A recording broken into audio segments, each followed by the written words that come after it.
Mi hija no me deja ir a la casa que yo compré a ver a su hijo porque ya no me necesita como madre, pero espero que no necesite la casa tampoco. Tengo 55 años y recientemente mi hija de 26 me convirtió en abuela. Digo que me convirtió porque, técnicamente, ahora tengo un nieto. En la práctica, lo conozco igual que conoce uno a los bebés de celebridades, por fotos en redes sociales y comentarios de terceros. No lo he podido tener en brazos. No he podido olerle la cabeza, que según todas las abuelas del planeta es una experiencia casi religiosa. No he podido llevarle un regalo, ni verlo dormir o cualquier cosa que una nueva abuela haría. La razón es que mi hija no me deja acercarme a la casa donde vive. La misma casa que yo compré. Aclaro algo antes de que alguien empiece a imaginarme entrando por una ventana con un bolso lleno de juguetes y derechos de abuela impresos. No tengo ningún impedimento legal para acercarme.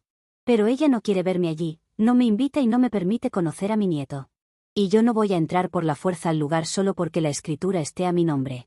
Sé que estoy soltando muchas cosas, pero es que lo pienso y lo escribo. No voy a corregir mucho esta publicación luego de terminar de escribirla. Pero sé que es necesario un poco de contexto, así que aquí les va. Cuando mi esposo murió, dejó dinero en su herencia para mí. Yo era su esposa y eso fue lo normal. También tenía algo de dinero que mis padres me dejaron cuando fallecieron. Mi esposo fue claro, quería que yo manejara ese dinero como mejor me pareciera. No dejó nada directamente a nuestra hija, no porque no la quisiera, sino porque uno de sus padres seguía vivo. La idea normal era que yo me quedara con lo nuestro, y cuando yo muriera, nuestra hija heredaría todo porque es la única hija que tenemos. Hasta la boda de mi hija, las cosas entre nosotras estaban bien. Hablábamos, venía a verme, yo iba a verla, me contaba cosas. Ella me invitó a su boda y la celebración fue bonita. El problema, creo yo, empezó con mi regalo. No sé cómo eso arruinó nuestra relación, pero de alguna forma consiguió que todo se fuera al demonio. Los padres de mi yerno pagaron la boda. Me dijeron que era su regalo principal, ya que no tenían otro gran regalo para darles. Es raro porque los padres de la novia siempre suelen encargarse de eso, así que en cierta forma me dejaron sin el regalo más obvio para hacer. Entonces pensé en hacer algo diferente, decidí regalarles una casa. Antes de que alguien imagine una mansión con piscina, 7 habitaciones y una fuente con cisnes, no. Era una casa bonita, pequeña, en un vecindario agradable y seguro. Una buena casa para empezar una vida. Una casa que yo podía comprar sin vaciar por completo mis ahorros, aunque sí usando una cantidad muy grande de dinero. Para mí era un regalo generoso y un buen regalo en general. Yo no recibí algo así cuando me casé. Mi esposo y yo tuvimos que ahorrar y pedir hipoteca como hace todo el mundo, así que creo que comenzar una vida con esa ventaja es algo muy lindo. Yo podía ayudar a mi hija a empezar con más estabilidad que yo, y quise hacerlo. Compré la casa un mes antes de la boda y lo mantuve en secreto. Mi idea era entregarles las llaves como sorpresa en la boda y luego poner la casa a nombre de mi hija. Me encargué de los gastos iniciales de compra y transferencia porque la casa quedó a mi nombre. Pensé que después haríamos el cambio sin demasiada complicación, poniéndolo como un regalo. Pero no fue tan simple como pensaba y me habían dicho, y había algunos costos extras por más que quisiera darle como regalo a mi hija una casa a mi nombre. Pensaba que, como era un regalo, era solo firmar algunos papeles. Cuando intenté avanzar con la transferencia a su nombre, aparecieron temas fiscales y costos que no eran pequeños. No quiero convertir esto en una clase de impuestos. Solo diré que, para poner la casa a nombre de mi hija, alguien tenía que pagar una cantidad considerable. No era una fortuna comparada con el valor de la casa, pero tampoco era dinero que se encuentra entre los cojines del sofá. Aquí puede que alguien piense que fui mala, porque para que fuera un regalo completo, también debería hacerme cargo de esos gastos. Pero yo ya había pagado la casa, cientos de miles de dólares. Me pareció razonable que, si ella quería que estuviera completamente a su nombre, podía hacerse cargo de esos pocos miles necesarios para terminar el proceso. No es la cifra exacta, pero imagina que la casa cueste $300.000 y ella solo tuviera que pagar $3.000. Mientras tanto, podían mudarse y vivir allí, que fue exactamente lo que hicieron pocos días después de la boda. Yo lo vi así: si alguien te regala un coche, lo mínimo es que pagues la gasolina, el registro o el seguro. Si alguien te entrega una casa donde puedes vivir desde el primer día, pagar el trámite para ponerla a tu nombre no me parece una tragedia humana. Ella y su esposo no lo hicieron. No quisieron, o no pudieron pagar. Tampoco hubo una conversación clara del tipo: mamá, estoy molesta porque no pagaste también esto. No me dijo que me odiaba por eso o que el regalo no era suficiente. Los primeros días parecían felices y agradecidos. Luego, el cambio fue paulatino. Al principio me invitaban a cenar cada semana. Después, cada 2 semanas. Luego, una vez al mes. Luego, nunca. Yo los invitaba a mi casa para tomar café, almorzar o simplemente vernos. A veces no podían. No fue de una semana a la otra, fue algo gradual y bastante triste. Solo intenté preguntar 2 veces qué pasaba. No envié 20 mensajes, no aparecí en su puerta, no organicé una campaña familiar para que todos le preguntaran por qué no llamaba a su madre. Pregunté, de forma bastante normal, si había hecho algo o si había algún problema. No recibí una respuesta real. La familia también empezó a notar lo raro. A otros parientes también los había apartado. La explicación que daba era siempre algo parecido, que su vida de casada era muy ocupada ahora. Luego quedó embarazada y me enteré por otras personas. Eso me dolió. Conozco Reddit. He leído suficientes historias de suegras terribles como para saber cómo puede sonar esto. La suegra que se queja de no estar incluida, la madre controladora que no entiende límites, la abuela que cree que tiene derecho sobre el bebé. Por eso tuve mucho cuidado. No fui a su casa sin invitación, no la acosé con llamadas, no exigí estar en el hospital y no amenacé con derechos de abuelos. No hice ninguna de esas cosas que hacen las personas que no saben aceptar un límite. Esperé a que me incluyeran de alguna forma y eso nunca sucedió. No quería convertirme en el tipo de suegra que yo misma he criticado leyendo historias ajenas. Siempre las he visto como algo malo y las he tomado como ejemplo de lo que no se debe hacer. Hace un mes nació mi nieto, y como ya saben, no fui invitada al hospital. No me avisaron de nada y no me invitaron a la casa después, lo conocí por fotos en redes sociales. Y entonces pasó algo que convirtió mi tristeza en otra cosa. Mi hija intentó poner la casa a su nombre finalmente. Ese no es el problema, sino lo que vino después. No pudo hacerlo sin mi firma, obviamente. Nunca se inició la transferencia formal porque ella y su esposo nunca quisieron pagar los gastos necesarios. La casa sigue legalmente a mi nombre. Pero después del nacimiento del bebé, intentaron mover las cosas para poner la casa a nombre de ellos. Cuando se dieron cuenta de que sin mi firma no podían hacerlo, me llamaron. Después de meses de distancia, de no contarme del embarazo, ni de contarme nada sobre mi nieto, mi hija me llamó para exigirme que firmara. No fue una llamada dulce, fue exigente y bastante fría. Me dijo que ya era hora de que hiciera lo necesario para que la casa estuviera a su nombre. De hecho, hasta mi hija estaba exigiendo que pagara los costos de hacerlo. Le dije que lo pensaría, pero no porque estaba pensando en pagar los costos, sino porque ya no estaba tan segura de pasar la casa a su nombre. Eso la enfureció. La llamada terminó con gritos e insultos. Después de colgar, me senté un rato y pensé en algo muy simple. Estoy dispuesta a aceptar que mi hija no quiera tenerme en su vida por la razón que sea. Me duele, me parece injusto y me parece despiadado, pero no voy a mendigar cariño. Ya he vivido suficientes años para saber que el amor obligado no alimenta a nadie. Tampoco tengo por qué regalar una casa a personas que me tratan como si mi existencia les molestara. No tengo por qué entregar un regalo de miles y miles de dólares a alguien que me borra de su vida, me niega que conozca a mi nieto y solo me llama cuando necesita una firma y dinero. Así que vine aquí a preguntar algo, ¿sería la mala si retiro mi regalo? Y no solo me niego a poner la casa a su nombre, sino que estoy pensando en iniciar el proceso de desalojo. Sé que es duro porque acaban de tener un bebé. No soy insensible a eso, un niño está viviendo en esa casa. Pero lo he pensado y no es como si fueran a quedar bajo un puente. Ambos tienen trabajos, los padres de mi yerno son una red de apoyo y siempre pueden volver a rentar. No es como si les quitara la casa vaya a provocar que tuvieran que vivir en la calle o algo cercano a eso. Así que quiero opiniones.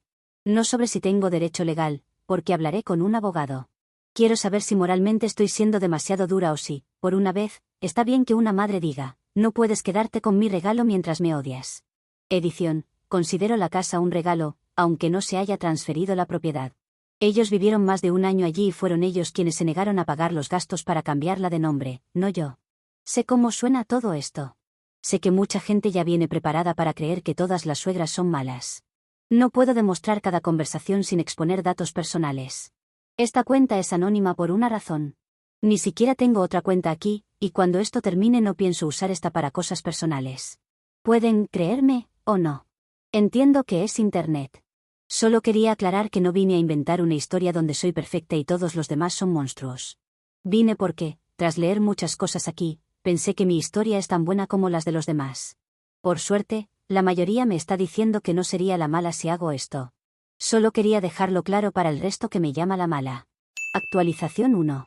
Seguí los consejos de Reddit y conseguí un abogado especializado. No fue tan fácil como contratar al primer abogado que me salía en Internet, necesitaba uno que trabajara con desalojos y problemas familiares. Necesitaba a alguien que entendiera temas de propiedad, impuestos, posibles problemas de transferencia y todo lo relacionado con este caso. Después de varias llamadas, encontré uno que parece encajar perfectamente con mi caso. Me asesoró sobre mis opciones. Una de ellas era enviar una notificación formal de desalojo dentro del plazo legal correspondiente. Donde vivo, el periodo es de 28 días. Lo pensé mucho y traté de no tomar una decisión rápida sin meditarlo correctamente y movida solo por el dolor. Sé que esto puede hacer que la relación entre nosotras quede peor de lo que ya está. Pero también sé que mi relación con mi hija ya no puede sostenerse sobre mi miedo a parecer mala. Así que le di el ok al abogado para que hiciera su trabajo. Su equipo de paralegales redactará la carta, él la revisará para asegurarse de que no contenga errores y será enviada mañana. Esa es la parte importante de esta actualización. No sé qué haré con la casa después. Ya tengo una y no planeo mudarme. Tal vez la venda o tal vez la ponga en alquiler. Pero algo tengo que hacer, porque si sigue a mi nombre, también significa que los gastos y responsabilidades recaen sobre mí. Hasta ahora pensé en esa casa como un regalo, ahora tengo que empezar a pensar en ella como una propiedad. No hay mucho más por ahora. Actualización 2. Todos pensaban que habría repercusiones. No se equivocaron. Mi abogado también lo esperaba, por eso me dio algunos consejos útiles. Me dijo que fuera precavida los siguientes días, que no respondiera a provocaciones, que documentara todo y que llamara a la policía y a él si mi hija aparecía en mi casa. Pasaron 2 días y nada. Ni una llamada, mensajes o correos, nada. Me asustó un poco que todo estuviera tan tranquilo. Cuando una persona que te gritó por teléfono después de exigir una casa, guarda silencio al recibir una notificación de desalojo, una parte de ti comienza a pensar que se viene algo muy feo. El tercer día, antes de llegar a mi casa, vi el coche de mi hija estacionado, bloqueando la entrada de mi garaje. No me detuve frente a ella, estacioné en la entrada de mi vecino, a quien conozco desde hace años y con quien tengo confianza. Lo hice por seguridad. Luego llamé a la policía y a mi abogado, en ese orden. Me quedé dentro del coche. También llamé a mi vecino para preguntarle si estaba en casa. Sí, sí lo estaba. Mi hija me vio hablando por teléfono y se bajó de su coche. Caminó hasta mi ventanilla y golpeó el vidrio. Primero no fue un golpe fuerte, fue solo para llamar mi atención. Cuando vio que no abría, golpeó más fuerte. No abrí y seguí las recomendaciones de no provocarla e interactuar lo menos posible. Esa fue una de las cosas que mi abogado me había repetido: si aparece, no hagas peor la situación para que ella pueda argumentar que fue provocada. Además, si los estoy desalojando, cualquier intento desmedido de contacto podría ser visto como intimidación. Mi vecino salió para preguntarle qué estaba sucediendo. Mi hija le respondió que había venido a hablar con su madre y que no se metiera porque no lo conocía. Él le dijo que me conocía a mí, y que si ella me estaba acosando en su propiedad, también era problema suyo. Mi hija amenazó con llamar a la policía si no se iba. Mi vecino le recordó que ella estaba en su propiedad y que la que tenía que irse era ella. Mi hija le dijo que no iba a hablar con perdedores que se metían en problemas privados y que mejor volviera a su casa. Mi vecino se quedó ahí, cruzado de brazos, esperando. Hay pocas cosas tan efectivas como un hombre tranquilo que no se mueve. La policía y mi abogado llegaron casi al mismo tiempo, con apenas 1 minuto de diferencia. Mi abogado fue muy claro con los agentes: esto se veía como acoso e intimidación, especialmente considerando que ella acababa de recibir una notificación de desalojo. Mi vecino también decidió declarar. Contó que desde su ventana vio cómo mi hija empezó a golpear cada vez más fuerte la ventanilla de mi coche. Mi hija no fue arrestada porque no perdió la compostura, pero le tomaron los datos y le pidieron que se marchara. Lo hizo, pero la cara que tenía era exactamente la misma que ponía cuando era niña y la castigaba enviándola a su cuarto. Está bien para una niña de 9 años que ha hecho algo malo y los padres la castigan, pero no para una reciente madre. Le quedan, aproximadamente, 22 días para dejar la casa. Desde ese día que vino a mi casa no he vuelto a verla. Tampoco he recibido llamadas o mensajes. No sé si eso es bueno o si viene otra reacción.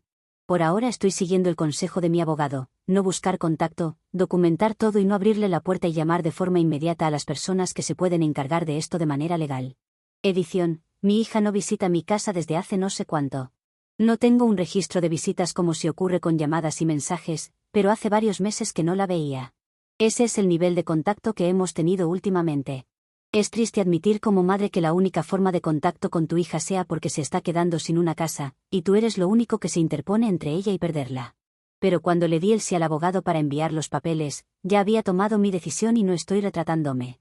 Eso quiere decir que no me estoy arrepintiendo porque intenta intimidarme. Y para quien dijo que sí, solo pasaron 3 días de los 28 que le di, eso no da 22.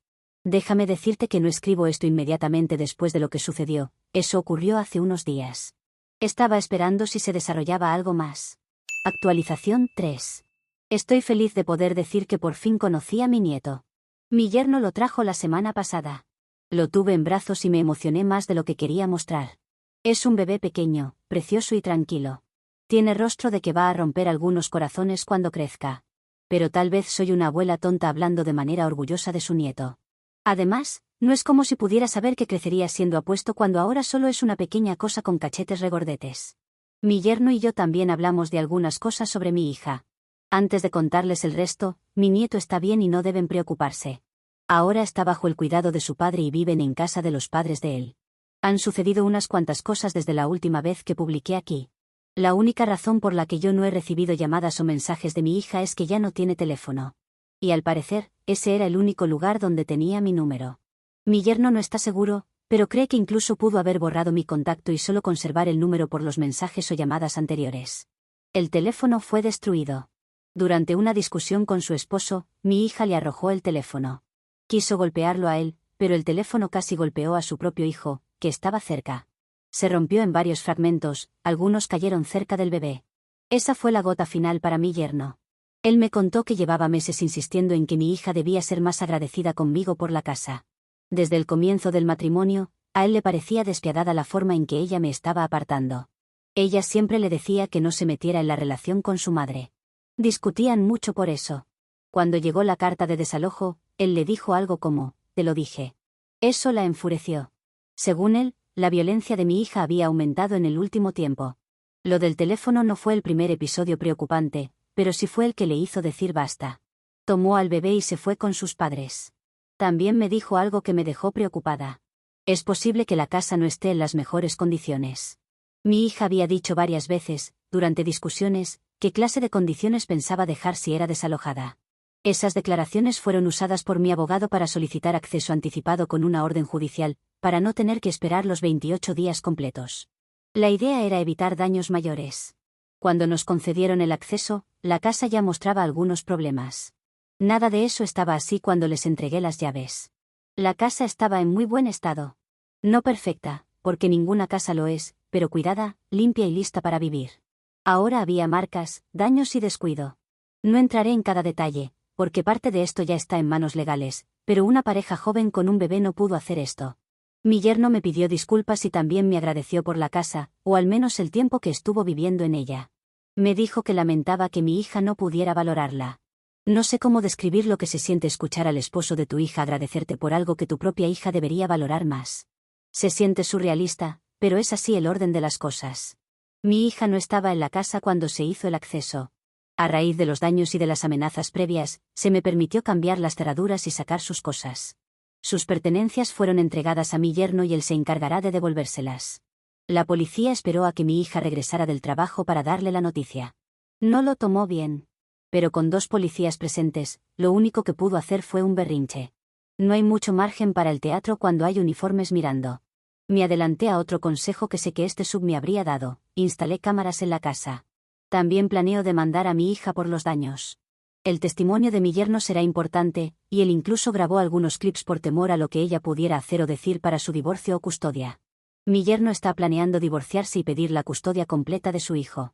No tiene demasiadas esperanzas de obtener todo lo que quiere, pero algo es algo. Por ahora, lo importante es que el bebé está seguro. No sé qué pasó con mi hija. De verdad no lo sé. No sé en qué momento la persona que crié se convirtió en alguien capaz de apartarme, arrojar un teléfono cerca de su propio hijo y destruir lo que podía haber sido una vida tranquila. Pensaba que mi yerno podía ser el culpable, pero me equivoqué tanto. Ni siquiera voy a intentar adivinar qué sucedió. Edición, no sé por qué ocurrió este cambio. Me he quedado sin ideas. Al principio pensé que quizá su esposo le influenciaba de alguna manera, pero no parece ser el caso, a menos que él me esté mintiendo, cosa que dudo por todo lo que ha hecho y dicho.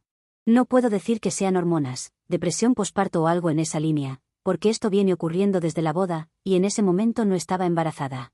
A menos que hubiera tenido la gestación de un elefante. Y no creo que sea un elefante, porque si no, yo también lo sería. Tampoco creo que sean drogas o sustancias. Atravesó un embarazo, tuvo controles médicos y no hay señales de eso que yo conozca. No tengo una explicación limpia. Solo tengo hechos, y los hechos son bastante feos. Actualización 4. Para quienes dijeron que el bebé no era de mi yerno, a quien voy a llamar Ethan de ahora en adelante, quiero empezar aclarando que ese no es el caso. Gracias al divorcio, el juez solicitó una prueba de ADN. El bebé es de Ethan. Eso descarta esa teoría. También descarta que una infidelidad sea la causa directa de este problema. Bueno, en realidad la prueba de ADN solo descarta que el hijo sea de otra persona, no que hubiera una infidelidad. Sin embargo, mientras el divorcio y el caso de custodia avanzan, han salido otras cosas que explican lo que sucedió. Una de ellas involucra a mi hermana. No había hablado de ella porque no pensé que fuera relevante. Mi hermana es lo que en este sub suelen llamar una hija dorada, aunque no en el sentido tradicional. Mis padres no nos trataron de forma tan diferente como para explicar todo su comportamiento. Lo suyo era más bien un sentido de derecho construido por ella misma, como si hubiera nacido con una corona invisible. Pero no fueron mis padres quienes se la otorgaron, lo cual es raro. Siempre son los padres, o al menos uno de ellos los que provocan que los hijos se vuelvan así. Cuando nuestros padres murieron, la herencia se dividió en partes iguales. Podría pasar horas contando cómo se quejó porque pensaba que merecía más de la mitad. Ella creía que era la hija dorada, y como hija dorada necesitaba recibir más para que se ajuste a la narrativa. Pero nuestros padres fueron equitativos, que es más generoso de lo que ella merecía para ser justos. No mencioné nada de eso antes porque no creía que mi hija estuviera en contacto con ella. De hecho, mi hija parecía llevarse mal con mi hermana. No habían tenido una buena relación durante mucho tiempo. Mi hermana ni siquiera fue invitada a la boda. Pero ahora parece que, después de la boda, mi hermana contactó a mi hija. Y creo que pudo haberle llenado la cabeza. Nadie en la familia lo sabía. Ni Ethan, ni siquiera yo.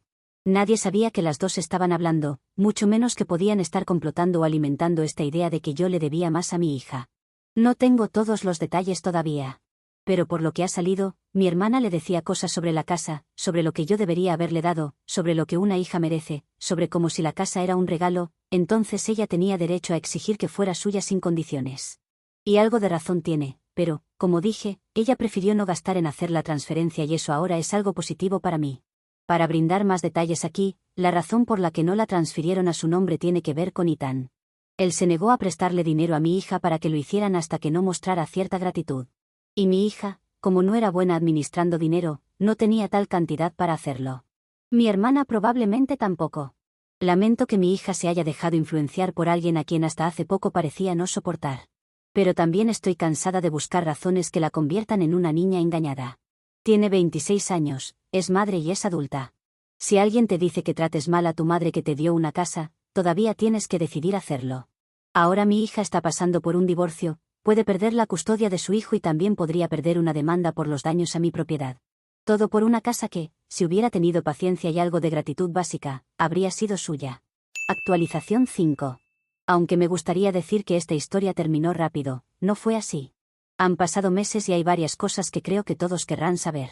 Primero, Ethan y mi hija ya están divorciados. Ethan obtuvo custodia mayoritaria. Mi hija, sin embargo, recibió tiempo con su hijo los fines de semana. Es mucho más de lo que yo personalmente creo que merece, pero no soy juez. Y quizás sea mejor que no lo sea, porque mi paciencia para gente que arroja teléfonos cerca de bebés no es exactamente objetiva. Para aclarar algo, con los episodios de violencia registrados, Ethan recibió custodia de emergencia durante un tiempo. El niño era muy pequeño cuando todo esto comenzó. Ethan tuvo que darle fórmula durante un tiempo porque mi hija no quiso extraer leche para entregarle, y Ethan tampoco estaba seguro de que pudiera confiar en que no la alterara de alguna manera. Ahora mi nieto está creciendo.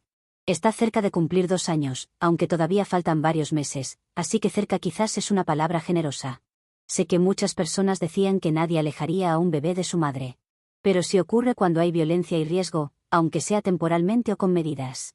La demanda por la casa es un capítulo más pequeño. Gané. Apenas cubrió una parte de los gastos de reparación y los gastos legales, pero no me importa. Yo ya había pagado las reparaciones mientras esperaba que todo se resolviera y puse la casa en alquiler. Era mejor que dejarla vacía esperando una decisión judicial. Al menos estuvo generando dinero mientras se cerraba ese capítulo. Sobre la relación entre mi hija y mi hermana, no sé exactamente en qué punto están. Sé que mi hermana tenía problemas de dinero. También sé que la casa podía parecerle algún tipo de boleto dorado. No sé si quería mudarse allí, beneficiarse de alguna manera o simplemente usar a mi hija para pelear una guerra vieja conmigo.